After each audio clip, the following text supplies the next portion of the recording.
Hello बच्चों, चलिए प्रश्न पढ़ते हैं। प्रश्न दिया है, जड़ों द्वारा अवशोषित खनिज जाइलम तक पहुंचते हैं।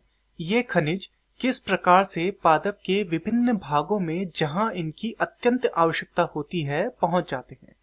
क्या पादप के सभी भाग बराबर बराबर मात्रा में खनिजों को प्राप्त करते हैं? तो इस प्रश्न में हमसे खनिजों के संचरण जो कि जाइलम के द्वारा होता है उसके विषय में पूछा गया है। तो इस प्रश्न की जो मुख्य अवधारणा है वह जो खनिज है, पौधों में जो खनिज का संचरण होता है या खनिज का जो परिवहन होता है उसके विषय में है। खनिज का परिवहन। तो चलिए प्रश्न की ओर चलते हैं और प्रश्न में जो हमसे पूछा गया है उसका उत्तर देने का प्रयास करते हैं। तो जड़ क्या करती है? खनिज का अवशोषण करती है तथा ये जाइलम के द्वारा क्या करता है? संचरित होता है।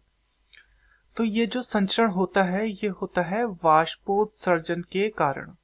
वाष्पोत्सर्जन।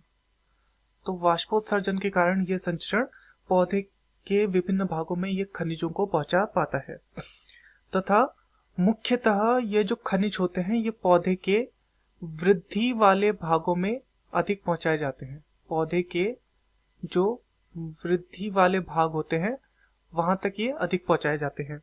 जैसे कि वृद्धि वाले क्षेत्र क्या क्या हो सकते हैं पौधे के? जैसे विभज्यों तक जो होता है, विभज्यों तक। इसके अतिरिक्त जो नवीन पत्तियां होती हैं या फल इत्यादि होते हैं या जो विकासशील जो क्षेत्र है पौधे में वहां तक ये पहुंचाया जाएगा। जैसे कि पत्ती है, फल है, बीज है, वहां तक इन्हें पहुंचाने का, इन खनिजों को पहुंचाने का प्रयास पहले किया जाएगा। तो ये खनिज पौधे के वृद्धि वाले भागों में अधिक पहुंचाए जाते हैं। तो इसका क्या अर्थ है? इसका अर्थ है कि पौधे के सभी भागों में ये समान मात्रा में नहीं पहुंचते, क्योंकि अभी हमने बोला कि वृद्धि वाले भागों में ये अधिक पहुंचाए जाते हैं, तो समान मात्रा में पौधे के सभी भागों में नहीं पहुंचते। तथा खनिज की जो सांद्रता होती है वह जाइलम रस से कम सांद्रता होती है।